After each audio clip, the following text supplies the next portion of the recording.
शिवाजी महाराजांच्या काळामध्ये तलवारींना जगदंबा, भवानी, तुळजा अशी नावं शिवाजी महाराज तलवारींची आपण ऐकली. पूर्वीच्या काळामध्ये अशा पद्धतीनं तलवारीला नावं देण्याची पद्धत होती. तलवारींना नावं द्यायची परंपरा आपल्याला अगदी पौराणिक साहित्यात पण पाहायला मिळते. म्हणजे अगदी आता एक सुदर्शन चक्र, मग ते फक्त चक्र आहे, त्याचं नाव सुदर्शन केलं.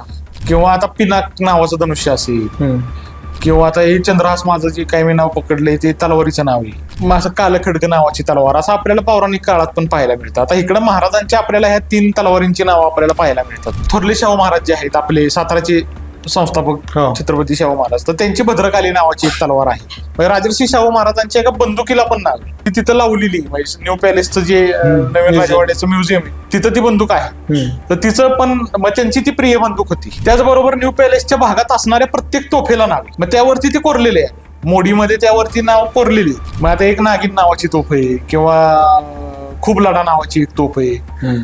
तर अशा पद्धतीच्या तिथं सगळ्या तोफांवरती नावं कोरलेली आपल्याला पाहायला मिळतात. त्याचबरोबर महाराजांचा जो दानपट्टा होता त्याला यशवंत असं नाव आहे. आणि त्यांच्याकडे एक गुर्ज होतं, मगाशी जे म्हणलं गदेसारखं शस्त्र, तर ते गुर्जाचं नाव त्यांच्या शंभू प्रसाद नावाचं गुर्जाचं नाव होतं.